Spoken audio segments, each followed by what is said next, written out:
Alright, hello everyone. How's it going? It is I, Aquas, and we are back for another episode of SCG Weekly. Thanks for coming in for the live episode, of course. Shout out to everyone out there.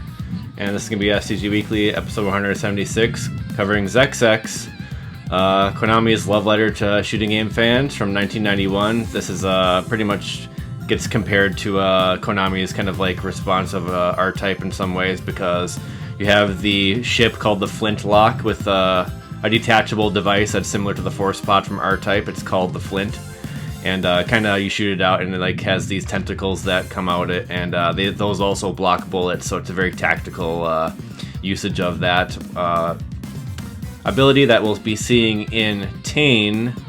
In Tain's 2-all replay, 1cc replay of Xexex, which is what we will be viewing today. And yeah, so Tain's here, and we also got Frenetic here. The F-Man himself, the legend of SCG Weekly. Yo, what up, F-Man in the house? What's up, Aquas? Yeah, what up, Tank? Yeah, thanks for having me. I didn't prepare anything.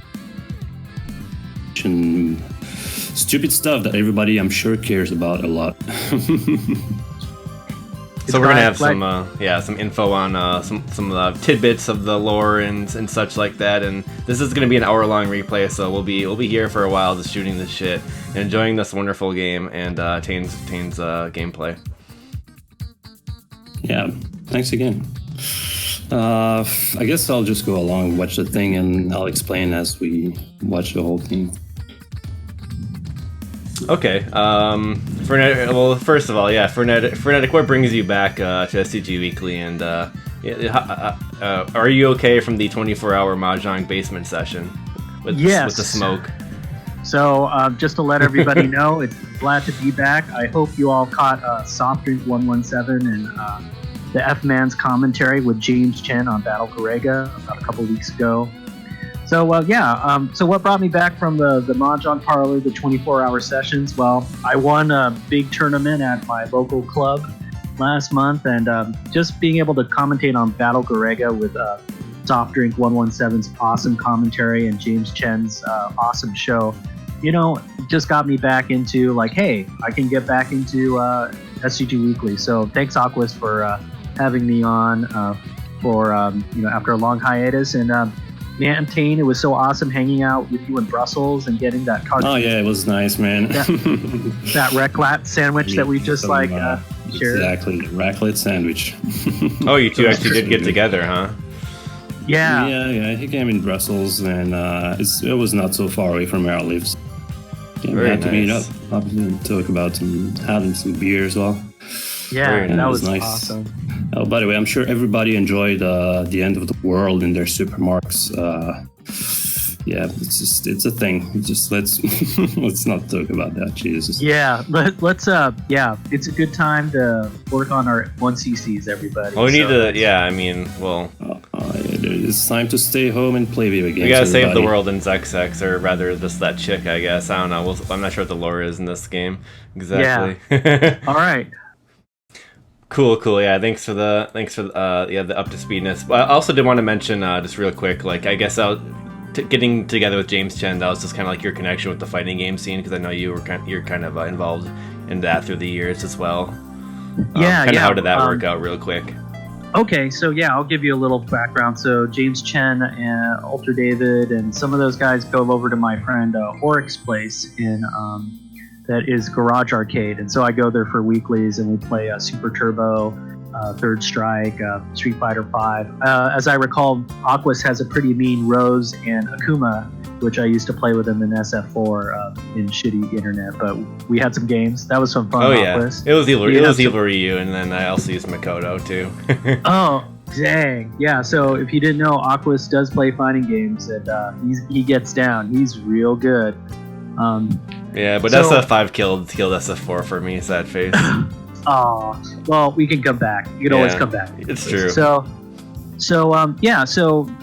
James Chen shot out like, hey, Daigo's doing this, demo with, these fighting game players. We had, but Kamui was doing a run on Battle Garegga, and then I reached out to James Chen. I was like, hey, do you need someone to go and commentate on Battle Garegga?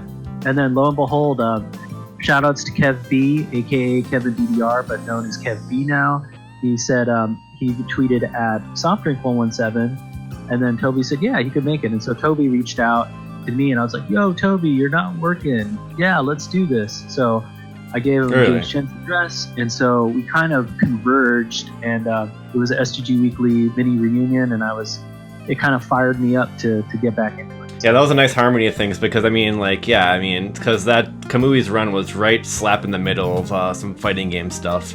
So it's like the opportunity was certainly there, and yeah, it was awesome to have you guys commenting on that and whatnot. So yeah, shout outs to James Chen for letting us on his show. Some rando dudes that like, yo, we love shmup. So yeah, it all worked out, and Toby, aka Softdrink117, did a bang up job on doing commentary. I was really good at explaining things at the speed of light. Jesus, how does he do it? That was pretty impressive, I gotta say. Yeah, so that's it in a nutshell. If you have any other questions, just shout out in chat. And just to give a little context, if you guys haven't seen it, it was just Kamui demoed for an event that Daigo was doing, an exhibition event, which included Kamui doing a run of Garegga. Feel free to check that out on I think James Chen's channel on YouTube. Yeah, J Chensor. Yeah, we'll get a link to that, so just some context there. But I thought that'd be kind of interesting to talk about real quick. But let us get into Xexex, shall we? Yeah, I guess I'll before we go,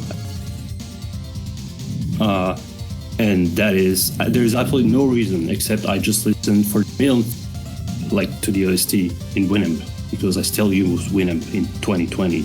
I know it's amazing, but still. You know why? Because it whips the camel's ass, right, Ping? Exactly. Frenetic. It really whips. Anyway, really just listen to the music. It's like, man, this game is so sweet. I have to play this, really. Like, it cannot be that bad. And then I cleared, the first loop in, I think, 3 days. And then the second one a week later. So for my standard, it was super fast because everybody was saying, man, are you sure you want to do this? It's really hard and everything. It's like, I don't know.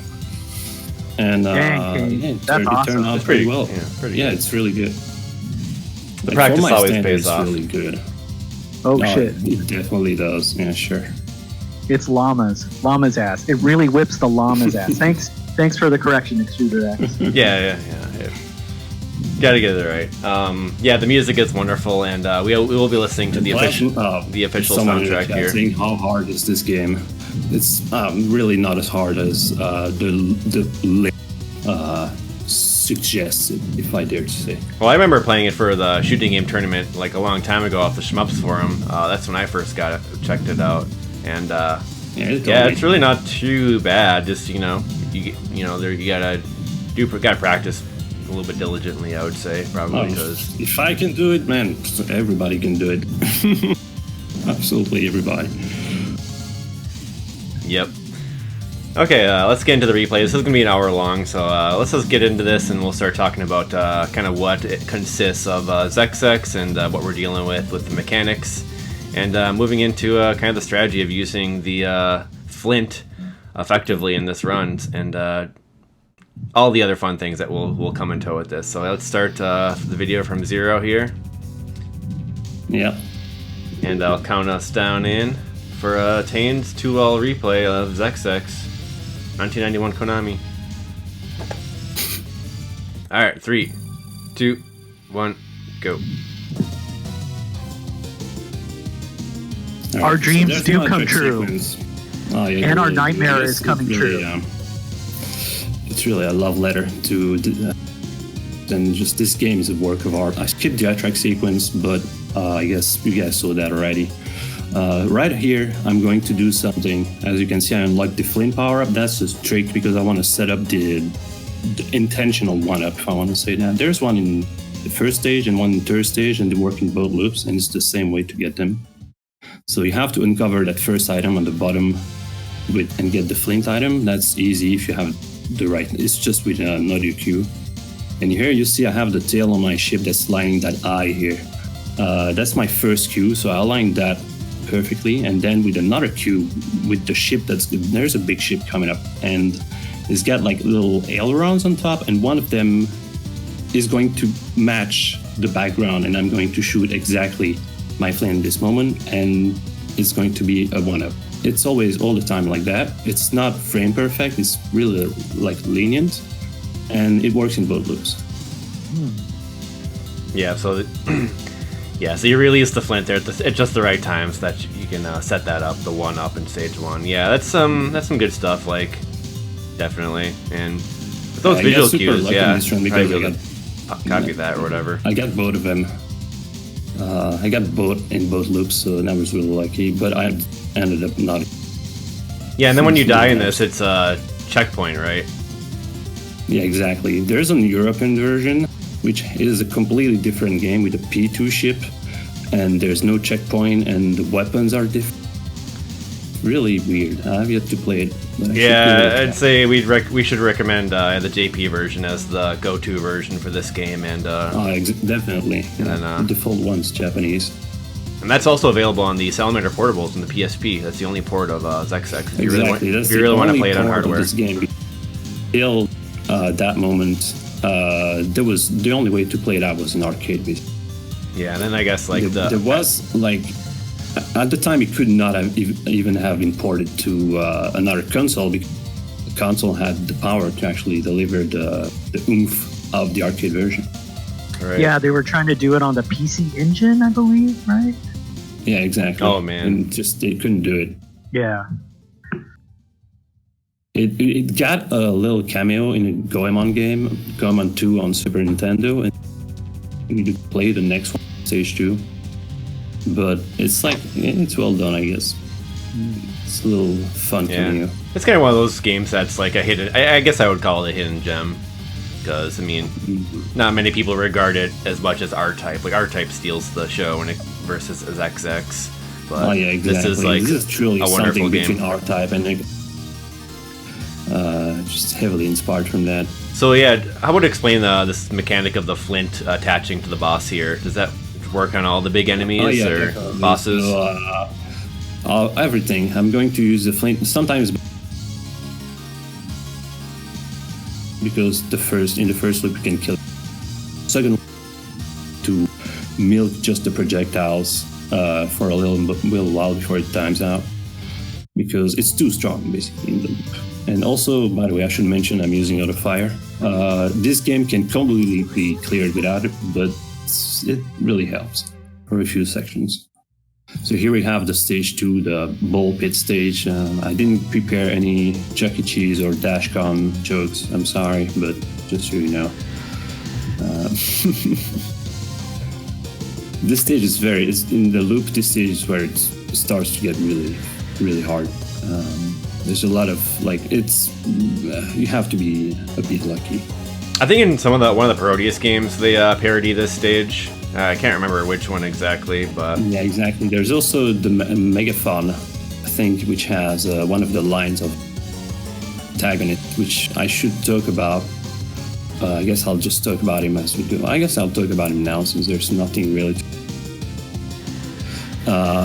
So the antagonist that you will see between in the cutscenes between the stages is really something very peculiar in Japan because his voice acting for a Westerner might not be weird, but for Japanese standards, it's really humiliatingly and it's really bad. It's just absolutely super jank, and people laugh about it all the time. And they're kind of like embarrassed of it. In fact, the voice actor was so bad that they decided to not even feature his game in the credits. So you'll see just the question marks right next to the name of the antagonist, which is Klaus Pachelbel or something like that. It's really bad. If only we could have had the English dub to match it. Yeah, I think it's that's interesting. It is. Yeah, it's really something. I guess there's not much else. Just so you know, this game looks absolutely incredible. Yeah. It's just absolutely fantastic. It really shows in this level, I guess. In all of them, to be honest. But this one in particular, for me, just looks really good. Well, they use that 3D effect in stage 1, and they keep using it in some of the other stages, which is really clever. Oh, yeah, at the totally. time, There's so many, that really would have stuck out in arcades, I'd say. Oh yeah, definitely. It's many effects that were not possible. It was so hard for its time.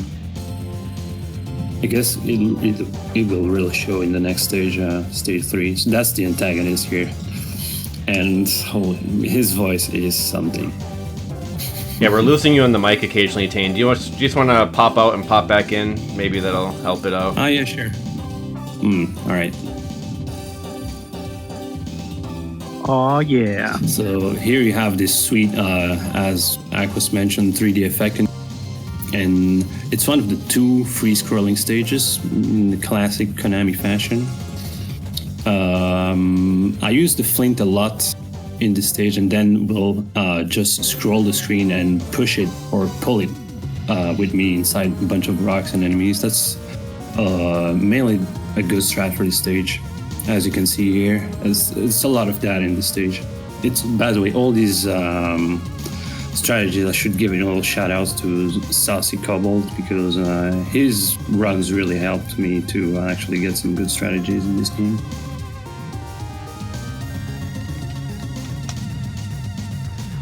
And then yeah, just like the basic control of the pod, you send it out, and then you press the same button to bring it back in. It's pretty much that. And then Exactly. Does your position influence its movement while it's out, or no, it's got kind of a mind of its own. it'll go after sometimes enemies and such? Not going to be. It's sometimes it's aggressive, sometimes just one, like, I guess, stick to the enemies very well, and his behavior is different on arcade and PSP port as well. I think on the PSP port it's a bit more aggro, but here sometimes just will do whatever it wants for no reason. Sometimes it causes a few problems. Here you have the other intentional one-up. So it's so me lining the water with the peak of the flint, and then I just pick the power up, the power up, and it always gives you one-up. Really easy to actually get all the time. I missed that there. That cut, huh? What's the timestamp that we're at? Should be 8:34, Okay, cool. Thank you. and then 8:40. Cool. Thank you. So, how many times did you yell at your friend? That cut a little bit for me here. Oh, what? How often would you yell at the flintlock? Like, get the fuck on him! Like, what the fuck? A lot. But I guess playing this, I guess, in a relaxed mood. So yeah, and that's actually, it can be annoying, but it's not that bad. Just, yes, try your luck again. Well, fuck that dragon. Fucking Yeah. Baddragon.com. yeah. Dang, you can just keep them like shoved back Oh there yeah, at exactly. the beginning. Huh? It's really hard to actually. You can actually little Salmonix forehead, whatever that is, and that causes a lot of damage. We can just that works. Sometimes it will do some weird stuff that's actually super unexpected, and it's gonna scroll at the speed of light, and that obviously causes you at the speed of light as well. So you see here the undressing with the heroine. I guess that's really inspired from Phalios, which is a Namco shmup. I guess you heard of it probably. Phalios, okay. Yeah, has the similar woman that gets dressed at stages. Well, like Rolling Thunder, that kind of happened as well. With like that chick getting like exactly. electrocuted, and then like her clothes kind of getting wrecked up. Philios is what he's saying, yeah. Yeah, that's also I don't in, know, I don't know if it in Philios that Mahjong well. games too. In a lot of one of these days, you'll be on the Mahjong Game Weekly where they. That's have strip those mahjong. I options don't too. think that's. I don't think no. that's for that. Yeah, and so like, why do you go with the this weapon in particular? I noticed there's multiple weapon power-ups, and then like you because also have like if the you speed load ups as fire- well. Oh yeah, in fact, I should mention that. Thank you. Yeah, there's plenty of round laser because it's really the best most of the time. Save for like a few spots where I'm using ground laser homing. but nothing else really. Yeah, that little arc from the beginning of the shot seems pretty useful. Oh, exactly. It just bends perfectly to actually get. It's like it points and it also spreads, and you can use it however you want. It's amazing. I was always a big fan of the like that actual straight laser weapon. It just was fun to use because you can kind of like blanket the enemies with the laser. They call this the round laser, but like there's an actual like laser. What's that one called? That would be homing laser. Oh, that's homing.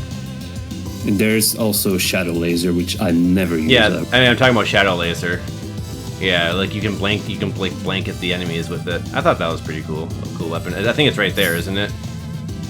Like yep, you gotta speed up on the bottom there. Yeah.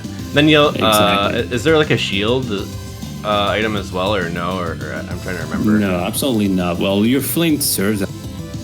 What was that power up on the top there before you enter the boss? And that's a flint power up. Oh, a flint power up. Oh. So that gives. What does that do?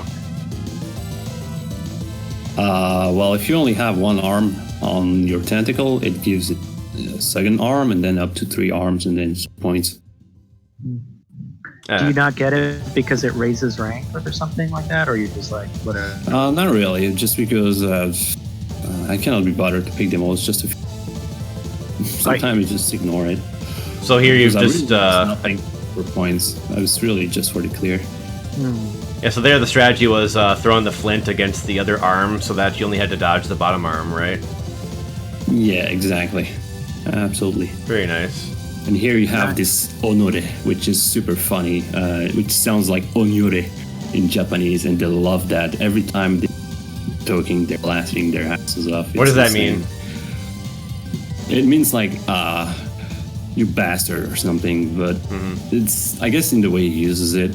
And it's just, his pronunciation is so bad, just, it's legendary in Japan.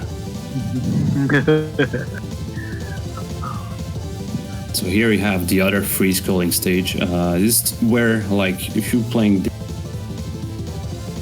going to have a few problems. However, if you just know, it's really a memo game, so if you know how to deal with stuff, just most of the time it just behaves the same. Here you saw that I used shadow homing laser for search laser, which I'm mainly going to use in this stage only. Because it just works perfectly for everything that's coming at you. Here's a little tricky section. You really have to absorb the rocks coming from that volcano, and sometimes just the flint decides to absolutely go away by its own, so I have to readjust every now and then.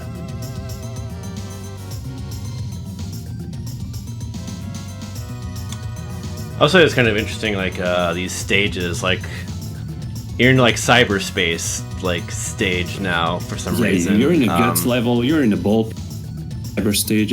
It's so Konami. I love it. It's got a lot of variety, but like, I'm kind of wondering what the lore is behind it. Yeah. Like, is it just like a evil enemy program that like you were forced into by the bad guy or something here? Some kind of absolutely not. Hey, let's make this cool cyber stage, or like cyber virtual. It's, I guess, VR stage. I guess you could. Yeah, that's a. I mean, that's a cool theme that you don't really see like as a stage theme really that much. Yeah, well, at the time that was probably a really big deal. It's still kind of showing off the 3D-ness, but even though like those backgrounds are 2D looking, it's just the parallax is super good. I guess you could kind of. I mean, I like how some of the stages have like that full vertical scrolling. Like that really is nice. Like some of the Moai stages and the Gradius games have those. It reminds me of the Moai stages from Gradius. Oh yeah, definitely. Here's I don't like this section. Just even the first look, really bullets are not coming fast. You haven't managed somehow. Do you change the search laser here? Yeah. I just I use search laser for the whole stage. have these enemies in kind of awkward places, so it seems like a good idea. Yeah, this also reminds me of obviously the only problem in the stage are the enemies that spin. All the other are absolutely harmless. It reminds me of the metal plates in Xevious too. And I like this using pixels to simulate 3D. Yeah, before absolutely. It's not pre-rendered, so that's what's great about it. Yeah. That's cool. Alright, so boss of the stage here. This thing. The boss of the stage is Zordon. Greetings, Rangers! That's a lawnmower man shit. Lawnmower man. Teenagers with attitude. Yeah. The face.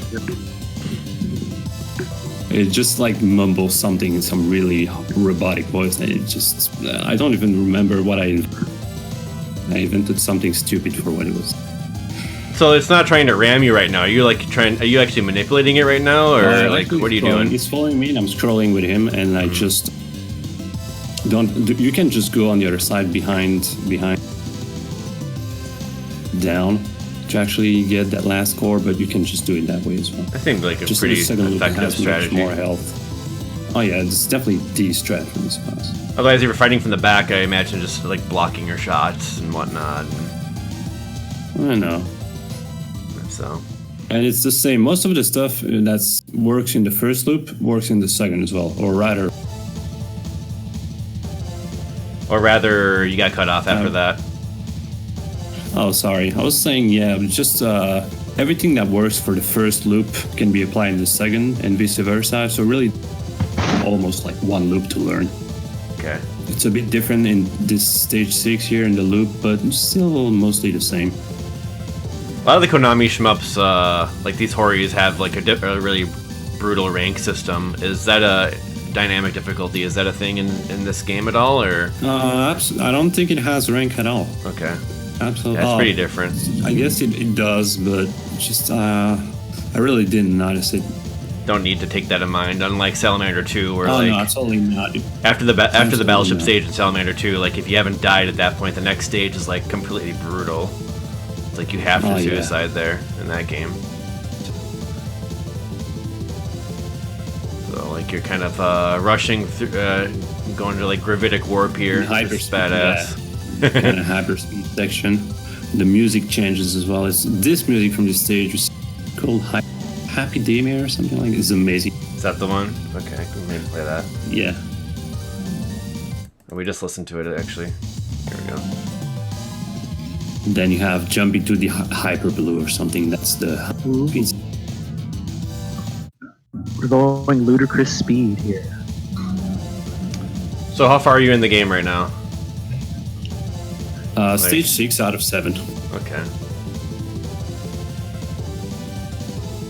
So nice. You actually anticipated that enemy from behind.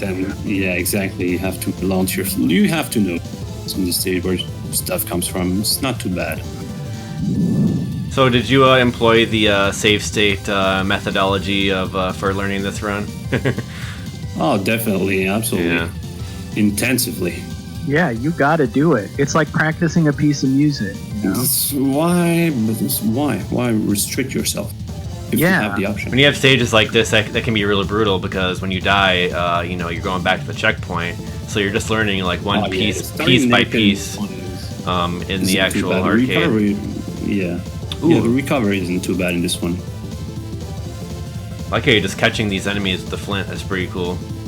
Yeah. It's drop that in there, hole in one, right? Exactly. Right in there. Oh yeah. Right into the pink. I like those yeah, when you're in the pink, you're in the pink. You know what it does? It reminds me of Life Force. All that pink stuff and the it's in the levels. So they got that organic core this time around. It's really good. It definitely does have this Konami flavor. That's for sure. The game really starts chugging too when you get that flint out. It's really chugging right now. Oh yeah. If you use Load of Fire here, Oh, the auto fire is doing Oh, yeah. it too, huh? So, you're just kind of like baiting out the lasers here, and yep. And that's over. Watch out for the single bullet on the screen. Oh no. Oh yeah. That approaches. You cut off after that approach. I didn't say anything after that approaches. Oh shit! It sounded like you're leading into something.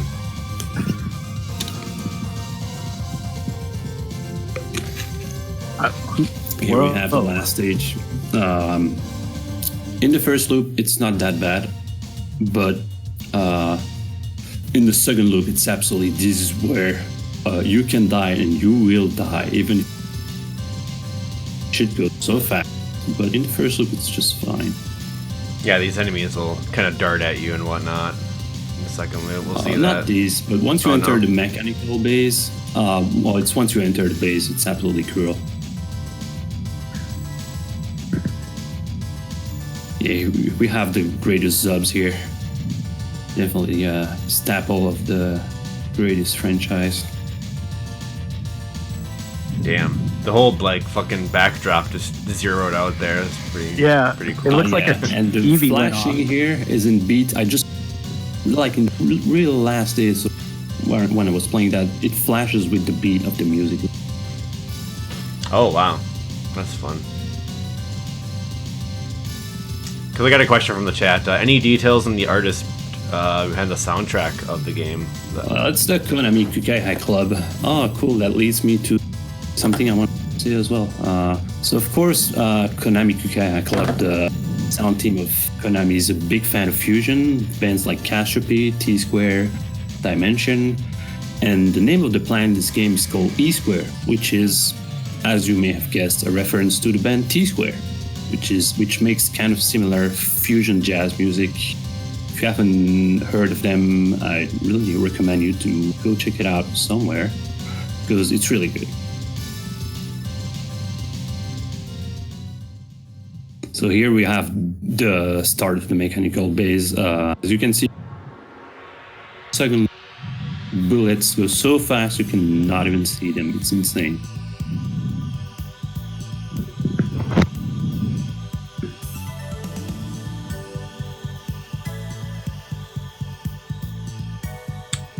Are you familiar with the hardware that the game runs off of? Absolutely not. Everything that's concerning specifications of the hardware of the game and everything, I have no idea.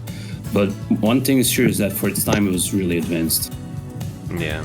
I can chime in on that for a little bit if you don't mind. Go so, for it. Yeah. So the hardware it comes on like a Konami PCB that is kind of shares some hardware with like the X-Men PCB. And this game was notorious because I got it in a PCB form was the sound module was notorious for failing because it has all these capacitors in it and it fails. So you have to recap it. So that's a little bit of lore about Damn, PCB. that's harsh. Yeah, I've heard about that too. Yeah, I think Caius from Italy might have re-engineered it, and this hardware is actually called the Xexex based hardware. Other games that are supported by it are like G.I. Joe, also Bucky O'Hare. So Okay. yeah, I'll just mention that here we have this Walker Rush, which is also something very Gradius-ish, I guess. It's very Konami. And in this one, as you can see, it's not so bad. You can just don't even have the charge shot.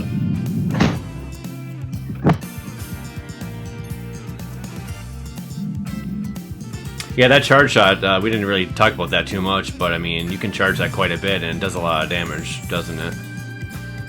Oh, it really does. That's shooting without a fire round late is it's just oomph to the. I guess it does kind of damage, but it's. You said if you have power ups or not. You're breaking out again. Did I? Here we have this escape sequence. It looks I guess it looks not so easy, but it's not so bad because your hitbox is actually very, very game.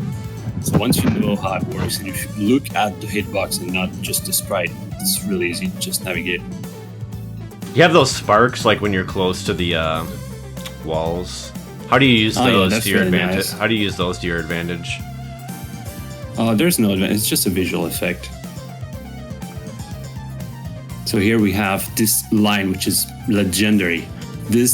Out of all the stupid lines in this game, this is the most stupid out of all of them, and it never fails to amuse Japanese people. It means something like, I'm coming out personally, I'm coming out myself. But the way he says it is so bad and so jank that for someone Japanese, it's impossible not to laugh. Yep, so this is the last boss. Oh, Claus Pakubel.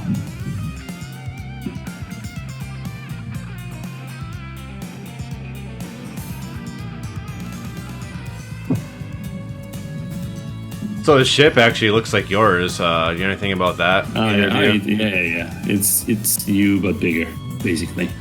In some kind of guts form. And as you can see, it's really dumb. You just have to stay in front of the tentacle at the bottom and then move. I'm gonna get you. Thrilling stuff. Absolutely thrilling fight.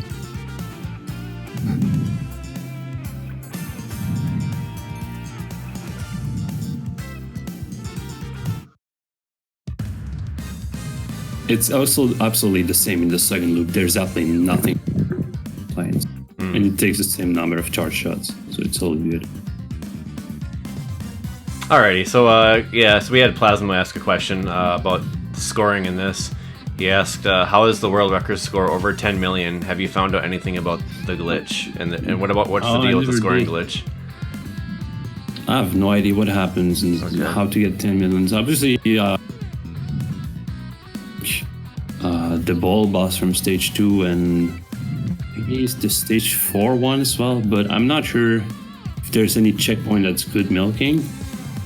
But probably there's, I don't know really.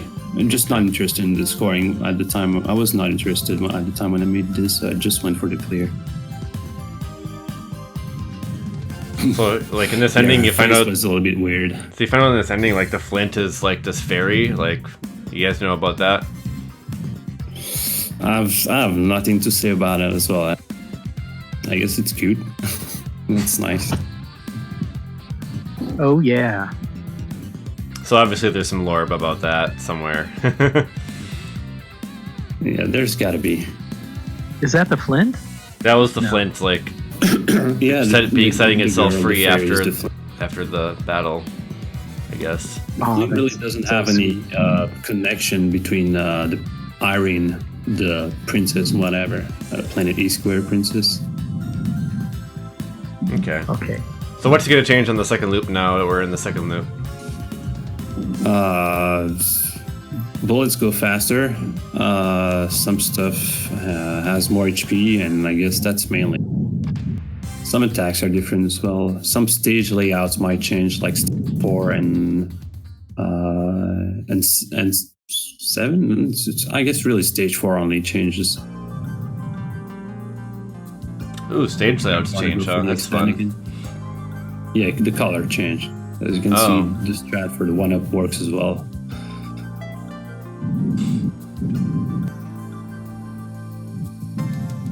As you can see, there's really, at first look, it looks like nothing changes in the. It just really, it's so minor that it's all good.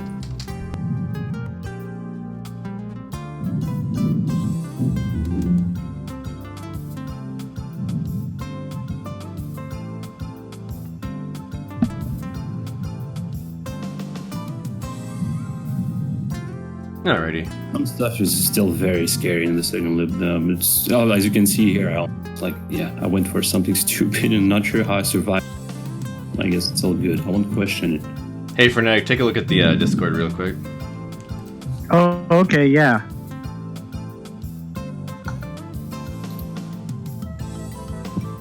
Oh, okay, gotcha.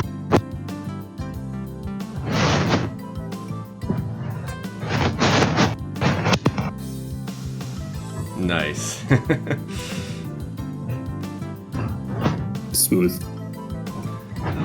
So yeah, once again, we're listening to the official soundtrack. This is actually an arranged track on the official soundtrack, and we got going on right here. But we're actually watching Tane's Twitch VOD, so that's why we have the game muted right now. Yeah, I was meant to make record another run without the mic and everything, but just some stuff happened. Then I didn't really have to do that, so I apologize for that.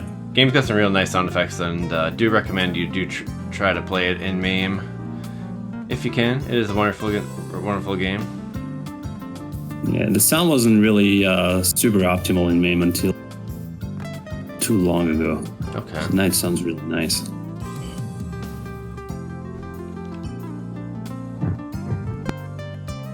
So here we have the same boss in the first loop, but this one has so much HP that it's not even worth sending your flint. You're not going to destroy it. So just use a fire and repel these projectiles for a bit. It's not fascinating. It's what you gotta do it. So you're just gonna time out the boss? Exactly. Alright. Extruder asked how many attempts it took you to get the 2 all after you had learned all the strats via save stage, is what you mentioned before. I don't know. I don't remember. I guess I could check my last stream, but I guess I'm sure I made 5. I guess 5-ish streams of like up from 2 to 4 hour sessions, and the rest was just off stream, me practicing. All my attempts were during streaming, so just I guess it's easy to check.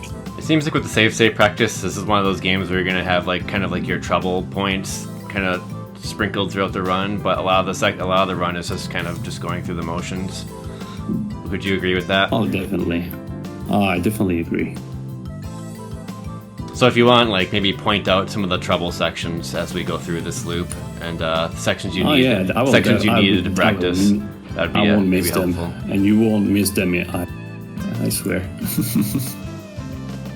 Like this stage, for example. This stage is just, if you play it well, it doesn't look that bad. But as you can,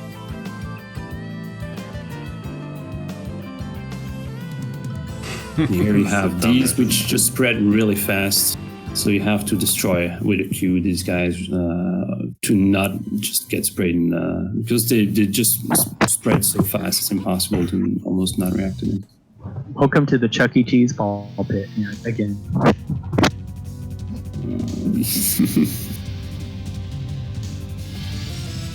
Like, where are they supposed to be? Cells, or I mean, I guess like protons. I guess it's a cell. It's exactly. But they're different colored. It just looks fruity. They remind me of like molecule models. Yeah. And then like you have like the little like you have like the little you have like the little sausage barrier here. See the sausage barrier? Yeah, the DNA, like the little weenies. Sequence. Yeah. The sausage helix. The genetic level. Yeah, DNA helix. Yeah. I like the green, those like big. Yeah, so like those big green enemies with like the bottom like pink. I don't know. When you kill them, they have like this like really awesome scream sound that plays. It's one of the cooler sound effects. Really, it's a good sound effect. It's like wee, wee. Exactly, that's what it sounds. Yeah. There you gotta watch out, because when you blew up that thing, the balls kind of flew out. Yeah, in the first loop it's no problem. Kind of rough. Did you have to practice a specific timing for that, or do you just read it and then just use the charge? Yeah, usually there's like 2 Red Bull. Let my charge shut you. I think you cut off after saying balls. Balls. Oh man, yeah. Sorry about the audio issues, people. We're having a little audio tech issues today. So today, hold on. We got people from all around the world here. Yeah, we're in Brussels. I'm in California. In Minnesota here. So hopefully the episode is still you guys can still follow along here. Yeah. It's okay. We're getting most of it. Anyway, boss down looked pretty easy. It's the same than the first loop. There's really, as I said, there's no... Except for the next stage, it starts to really go... This is where it really starts to go moderately fast. Alright, I'm gonna put some different tunes. I'm gonna put some Border Down tunes on, because we've listened to the Xexex soundtrack, like, almost twice. Oh, really? I guess you could just listen to the arcade soundtrack as well. Yeah, I was putting those on as well. Alright, sounds good. Anyway, we got Border Down music So yeah, now. stuff goes fast. Oh, that's nice as well, you know. I like Border Down, as you may know it. So yeah, those bullets are going pretty quick, and then you said the stage layout just kind of changed here, is that correct? No, not this No? one. Okay. Stage 4. Yeah, Yeah. this one is all the same, just stuff shoots more frantically. So do you have a route here that you specifically learned that you're following here? Yeah, I use Saucy Cobble's run. Checked pretty much all the strats. So shoutouts to him. Yeah, because you got these enemies shooting pretty quick, so you're probably going to want to be in the correct spot so that you don't find yourself in no man's land with these fast bullets coming at Exactly. you. You definitely need a route. Yeah, you definitely need a route. But as you can see, exactly same stuff than the first loop. Yeah, not as much a problem in the first loop. Good.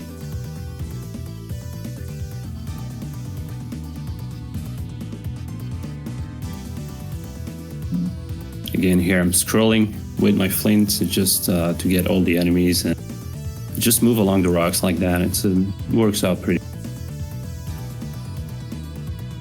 What do you think that is in the background anyway? Like that ball? Oh, that's a planet? I don't know, really. So, like, it seems like since you can see since you can see the texture moving on it, it seems like it might be pretty close. You know? I don't know. Seems fucked up. Like, what if you saw like a huge ball just hanging out in the sky, just rotating? It happens sometimes in mute And when? in real life. It happens sometimes in real life, like a solar eclipse. Yeah, kinda. It happens somewhere on the planet. So sometimes it's just gigantic. Interesting.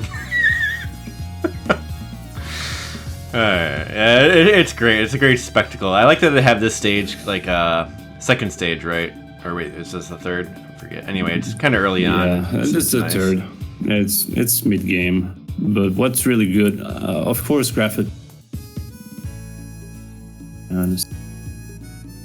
It sounds like something that would give you a nice kick in the morning, like starting on a good mood.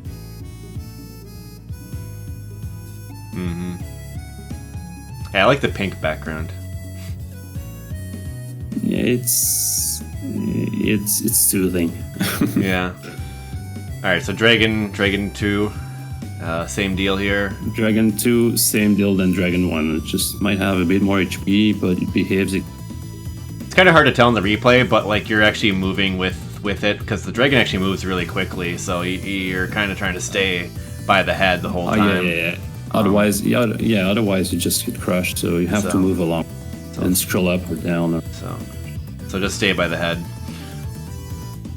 And she's getting really zapped there. You actually see these large zaps in that cutscene, kind of brutal.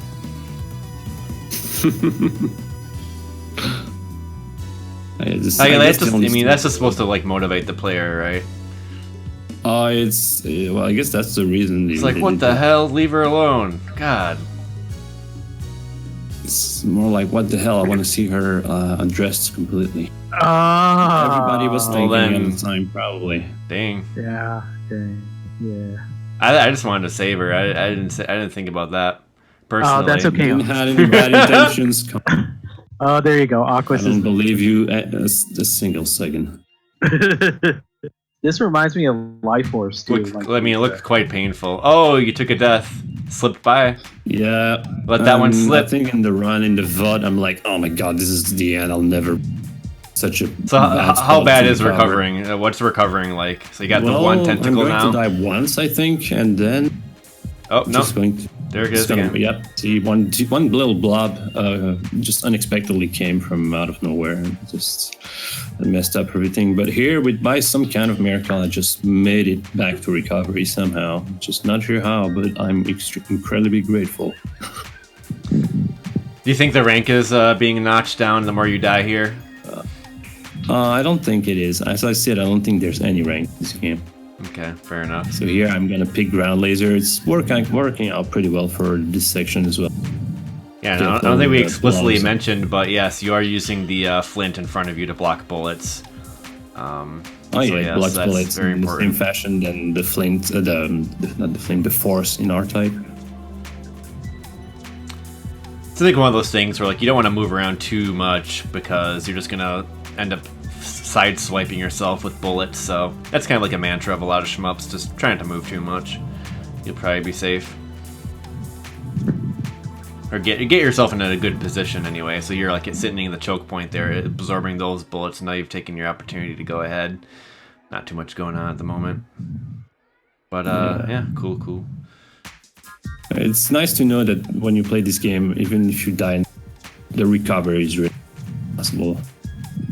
And I'd say even in like that Alpha 2.7, which you will see a bit later, which is insane. So here the boss, same deal in the first loop, except the blobs shoot sometimes, and that can mess up. I don't think it even has more HP.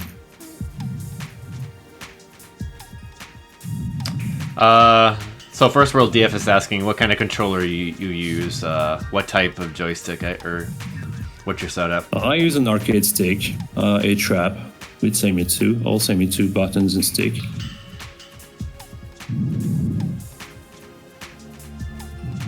Not much to say about it, just standard Hori arcade real pro stuff.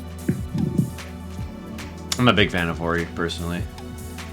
Oh yeah. So yeah, Hori's sweet. Hori is just in the same city I live. I actually know someone that works there, and I talk to them sometimes. Oh, that's nice. Yeah. So here the layout is the same as well, but the bullets really go fast, and it can go south really fast. But mainly, it's still as you can see. Still going to proceed exactly with the same movement and the same route than the first loop. And just the only thing that changes, it's faster. Bullets that just go fast, and that's it.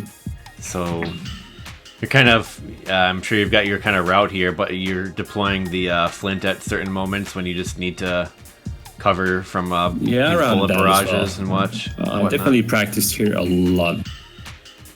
Hanging out even at the front, obviously you know what's coming there. Blocking the crystal volcano.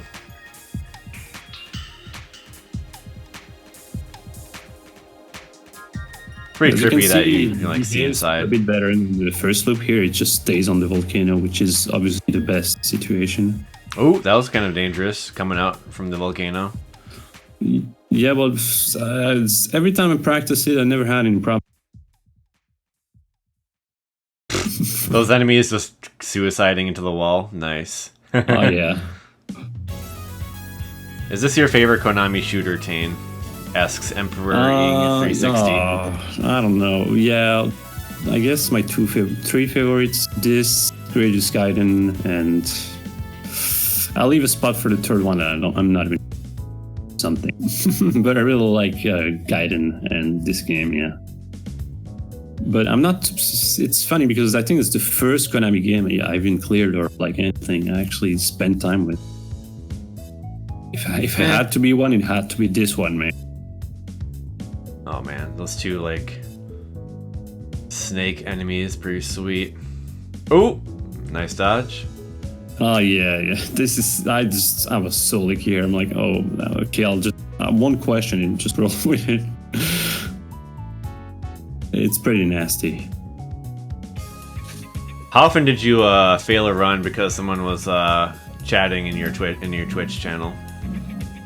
Oh my god, so many times. Because this is performed live on it's Twitch here. Yeah, all my attempts were made live, and practice was off stream, and even then, some practice was on. All right, so going through this section now, you got this guy just sniping you from the top, and then the search laser doing its thing. Yeah, just have to by go the rocks at the right time, and usually keeping your flint on you here is a better strat than trying to let it out. Except here, because as you can see, it's just, you really have to detach it for this one section here. And hope the search. So what would you say is the best way to like use the flint like protectively? Just kind of deploying it and then trying to get right behind it then?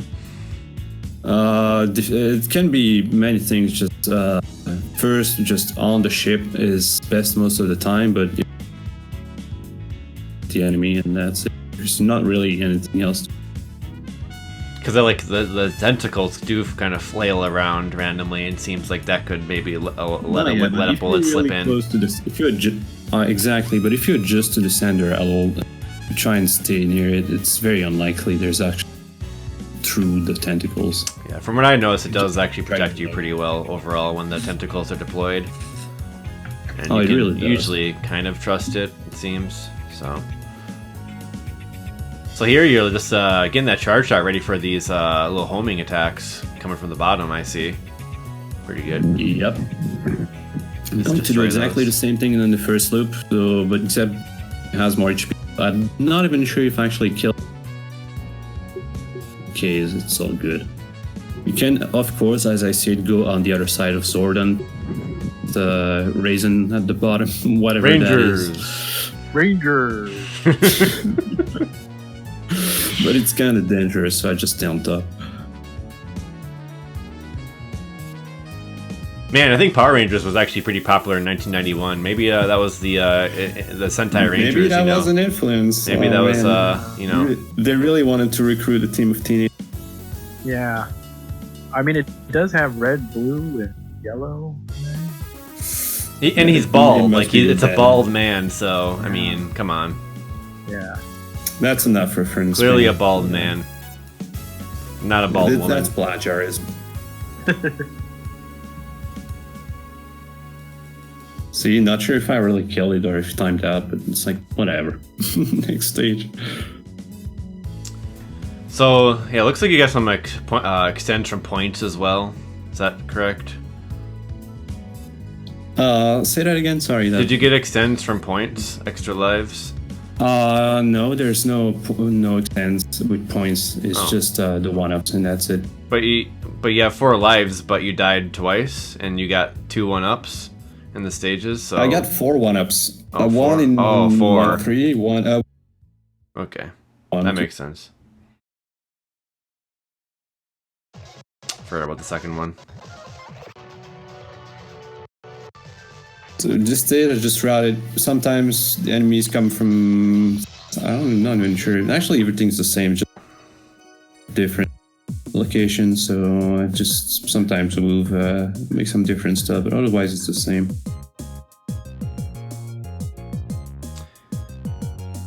Yeah. So the 1-ups, Emperor Ing is asking about them again. It seems there's specific hidden power-up locations, but if you reveal them on a certain frame or number of frames, you can actually manipulate the 1-up drop. Yeah, that's for the first stage, exactly. Okay. Yeah, for the first stage it's time-based, and for the second one, just based on where you actually drop it. The flint power-up, that's on top, and then the secret item is going to be the 1-up. That's another strat. Yeah, it's pretty cool that it's consistent, though. It's really nice to get those extra lives. Now you can still mess it up in the first loop, but not the first loop, the first stage. Stage 3 is easy all the time.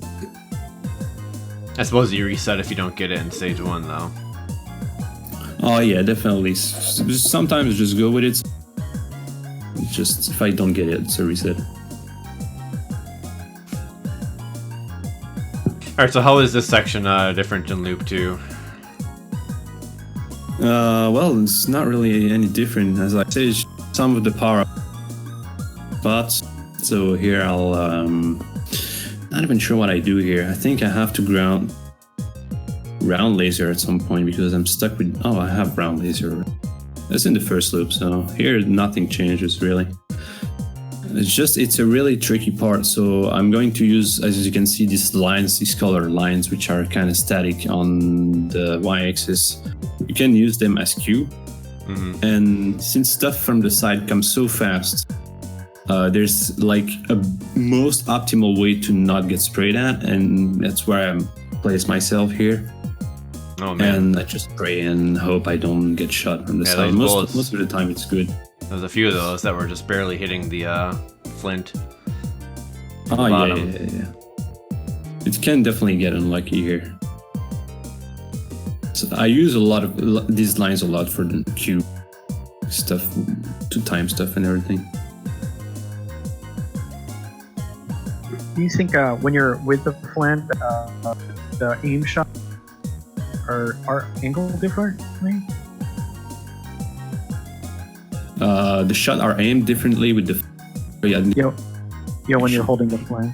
I guess. Oh no! It doesn't behave in any different. Hmm.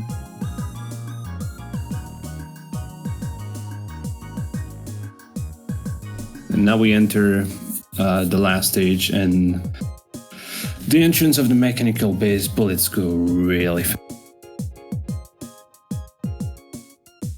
But it's very likely that it's a game over. That friggin' cutscene has like the replay of him raising his hand. So cheesy. Everything about him is super cheesy, and it's like the way he Japanese voice is for Japanese standards super bad voice acting. Which he's supposed to be like your pretty boy villain, right? Pretty much. It sounds like almost not androgynous, but kind of like weird, like some kind of. Maybe he hangs out with Vega on the weekends. No, he might. He might do. He might.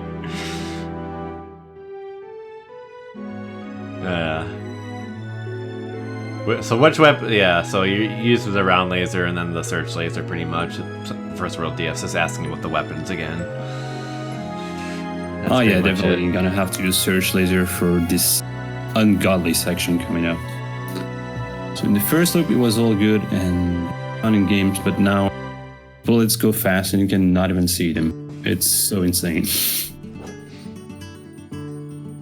Just gotta be ready.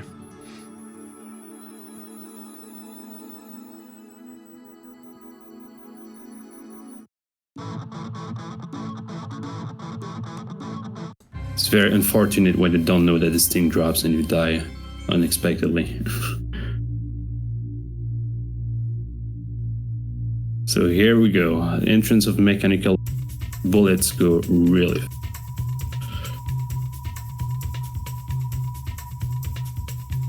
It's not very gratifying because if you do it right, it doesn't look threatening, but I assure you that it's deadly. Here I despawn an enemy, by the way, by trying to. Nice little.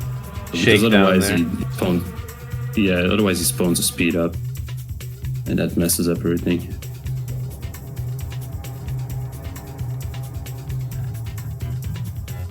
So obviously you have to know where stuff comes from. As you can see, yeah, it's going pretty fast, but thanks to my flint, it's actually destroying these enemies that fill the screen, so it's all good. Just a few bullets to dodge. If you expect and expect where they can come. Most of the time it's fine.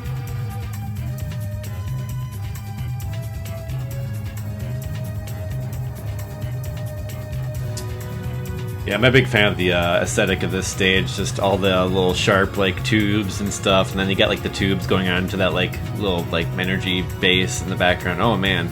So this part's really particular, isn't it? Yeah. Well, it's as you can see in the. Oh, I hug the top and wait for a certain cue, and then just had to move. Hold my. It's just diagonal and up, and if you time it perfectly, it's absolutely up. It's not very threatening. So yeah, these guys are just taking power like there. One more charge shot now. It's mostly fine. Just one more charge shot to fire, and it's all good. Just as bullets will still come at you. It's not many of them, and that's why it's so deadly because you never expect. Damn. That's some spray and pray going on right there. Ooh, I like how the big walkers kind of like fly away when you kill them. Oh yeah, and it does the same sound effect than the pancakes from stage 2 as well. Oh, you called them the pancakes. Nice. Yeah. It's like yeah, some that's good. kind of weird mutant pancake, some blueberry. I like how they fly away because it kind of conveys that sense of like no gravity. It's just like get blasted. Yeah, it's really nice. And then I also like the background because it's got like those frayed wires like on the tip of the horizon. Looks like kind of fucked up. Yeah. The parallax from it's really good. And then the parallax, of course. Nice. Reminds me of Super Castlevania 4. With that one spinning that room. Super 7 mode. Yeah. So here at the... There's no reason to panic. You just gotta have your movement on point here. Yeah, you gotta know not the ship but the hitbox and know where it is, and then. So where is the hitbox exactly? So all the way to the thrusters to 1 pixel off the blue glass of the. So from back to front. From back to front and just the height of.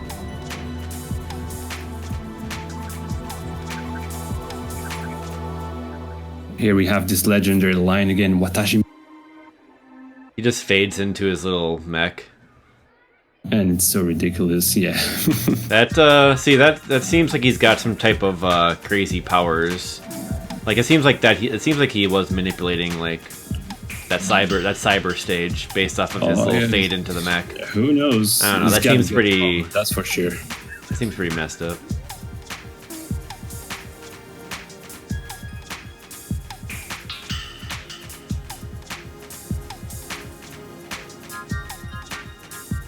So as you can see, still as fascinating as in the first look.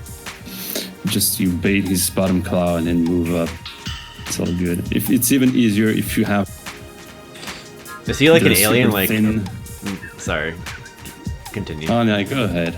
Oh, I was just gonna ask, like, is he like an alien, like the Centrati from like Macross, because like he's bigger? Like, he must be bigger because the ship is bigger. Therefore, he's like actually a big dude, right? But I guess it's the same size than Irene. But do they actually show them both, like, in any of the scenes? Oh, so is Elena a giant? Who knows? I don't know. They're all gigantic. Yeah, because in Macross, the Zentradi were like way bigger than the humans. So yeah, I always called this part the washing machine because she's like, looks like she's in a washing machine spinning around. I actually made like a funny dryer. Yeah, back in the day, like I made a video of this where I was just like, "Help me! I'm in a washing machine!" Actually, I think it's still on YouTube. She's Downy Soft now. Downy Soft. Anyway, GG, great run. Looks like he had it under control, as is the save state play. Yeah, just that unexpected death at stage 2-4, but as you. I didn't get a lot. So, pretty sweet. I mean, it's a great game, and yeah, like I say, seems to be kind of overshadowed, or kind of left in obscurity.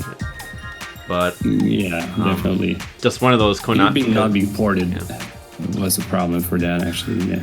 But yeah, I mean, you can tell that Konami put a lot of effort into this one with the stage variety and all the attacks being really badass, and like actually even enemy variety, and then like even this ending too, and you have like all like these fun sprites going by. It's like you can tell they had like some fun times. Oh yeah, definitely. There's also this message here at the end of something like, "Thank you, we continue the games you love," and this coupled with our hopes or dreams in the boot sequence, it really like gives you the impression that this was a big deal for them back in the days. So as you can see, Klaus Pachelbel is just question marks because it was so embarrassing for Konami's voice acting they decided to not feature his name. So it's just question marks in the credits. Man.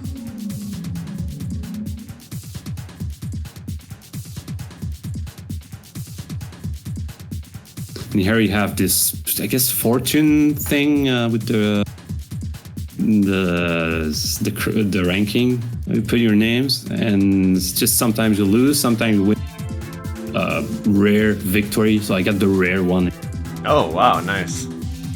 Congratulations! You got the winning can.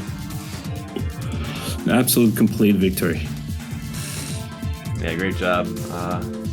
Great job on that. That was pretty fun to watch. Yeah, thanks for having me again. Frenetic, are you still with us? I haven't heard from him in a while. Oh, he went AFK. Okay. Well. All right. Well then. Well, yeah, we'll wrap it up here for a moment. But yeah, once again, you can try it in MAME, or if you really feel like trying something weird, you could actually emulate PSP and try it on the Salamander portables even. I'm not sure how well that's going to work, but it might work possibly well. And if you want to get that Salamander portables on the PSP physical, you're probably going to pay a pretty penny on that. Those PSP collections, PSP collections got... Dude, your standby freaking thing is a train. That's awesome, man. Yeah, I love these trains. That's sick. Yeah, it's Dude. like Densha to Go. Heck yeah, man. Gotta get that awesome game replays on Densha to Go, I think. Yeah, Yeah, I'm I down got with the that. train Yeah. intro. It's just we're going on a ride. Yeah. I'll take you for a ride on the It's monorail in Tokyo. Tane's train. Tane's train ride. The Tane train. The All Tane- aboard the Tane everybody up- train. Then Yeah. fucking Densha to go. Can Yeah, I see? all aboard the Tane train. Man, I tried the Jet Dago recently. So good. Oh, shit, yeah. And then there's also... I saw you play yeah. that. It looks good, actually. There's it's RCD fun. Go, right? Yeah, there's RC Well- as well, and I'm actually gonna try that one soon. Little like RC cars, I guess. Seems kinda probably be fun.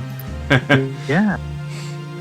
But yeah, Frenetic, any final words for the episode here? I know you had to go AFK for a moment, just but a little aside story. So when I was in college, there was one of my friend's roommates was putting arcade games on location, like in the co-ops and frat houses, and one of the games was Xexex, if you can believe it. And I remember he was telling me yeah, I've been trying to get this game for a time, and I was playing and I was like, what is this game? It's so weird. Like, I remember the flintlock and going whoa. And so many years later, I'm back at here doing commentary on. So was that 1991? Like what year was it that? So this game came out in 91. So it was 99 maybe. Okay. 99. Yeah, 98 or 99. So did he have a European version? Or that I do you don't remember. Okay. Yeah. Interesting. So you actually saw the cab of this. That's pretty cool. Yeah. I think he got the PCB and put it in a generic American cab. So, but I remember I was like, this is interesting. I wonder what. And then lo and behold, here we are. Yeah, I mean, it really almost 20 years later. I mean, it holds the test of time. I mean, really well. I mean, even though they were just implementing some of these 3D effects. It really aged well. Yeah, that's for sure. I mean, the fact that they went simple with the 3D effects definitely helped it.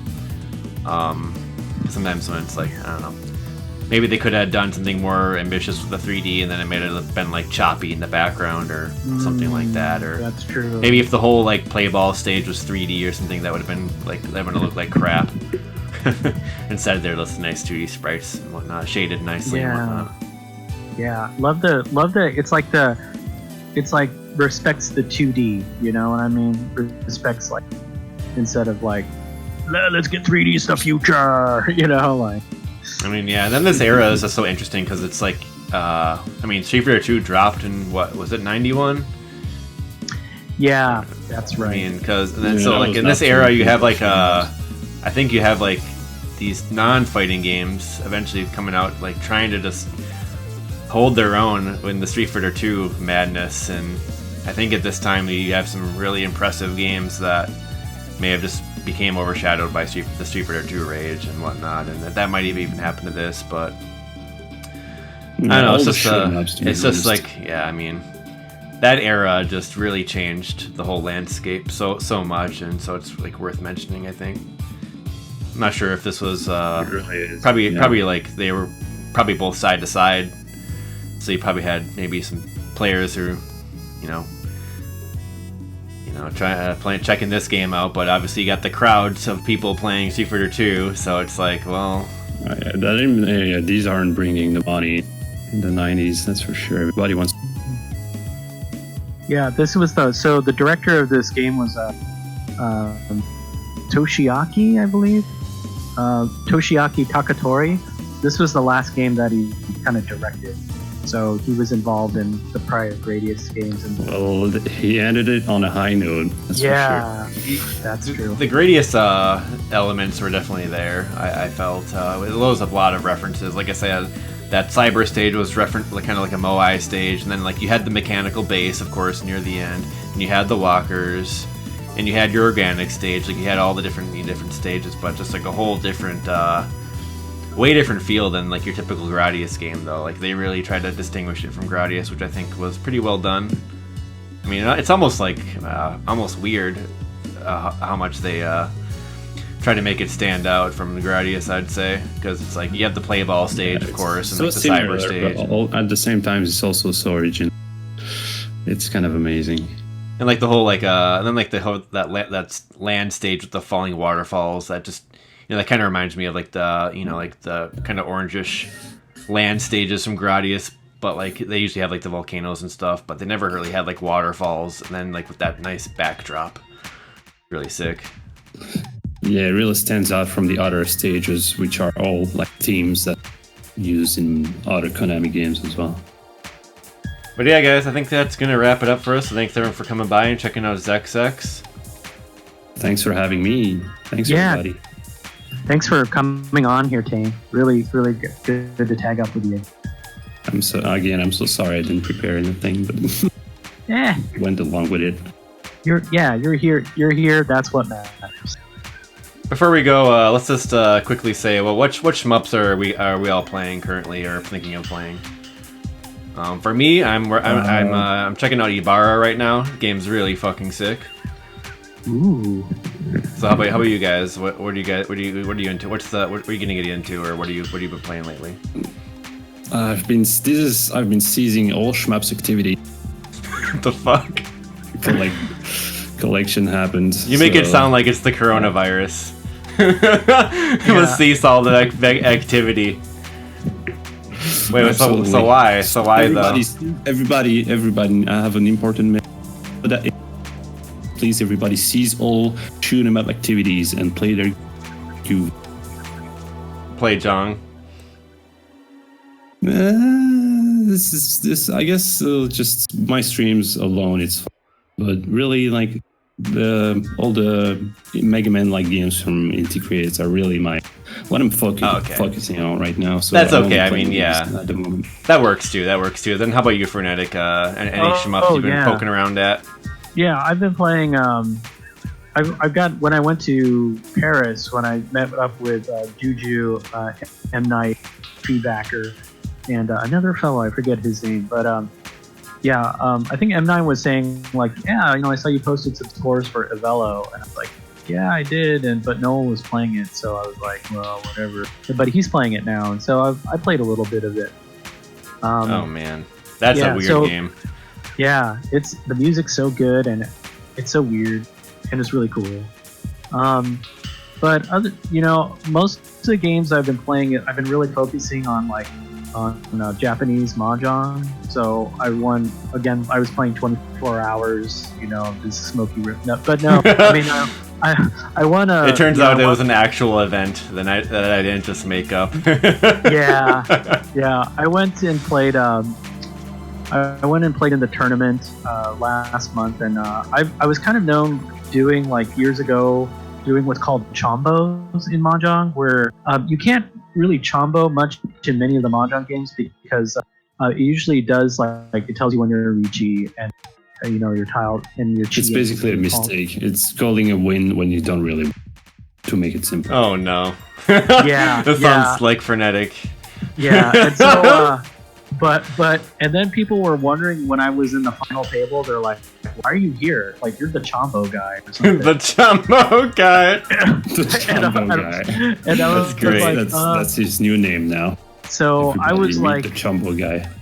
and the games that I had, like, so when you're playing Mahjong, you can't always come in first. So I had to come in second against these people that were just rampaging against the team in the game, and then so I would like just get seconds, and then I had enough points where I made it to the final table, and then a lot of the Japanese there, they were like going, Ryan, you're in the final table, like what the hell, what, and I was like, yeah. And then I had to really try to focus on winning because I knew people were going like, "What the fuck?" Yeah. So, but I won. I was pretty happy. Yeah, of course, shmups are great and all, but it's always nice to expand your horizons and try out other genres of games, and whether it be mahjong or racing games or anything really. Train Just games, yeah. I So mean, we love I wanna shmups, give but us yeah. Go ahead. I want to give aside for like the COVID pandemics going on. We all have to kind of just stay home and socially distance ourselves. Some of it's easier for others, or some have been doing it all along, which is fine too. So, when you're staying at home practicing your shmups for the 1cc, you're actually really saving the world. So you're just stay home, wash your hands.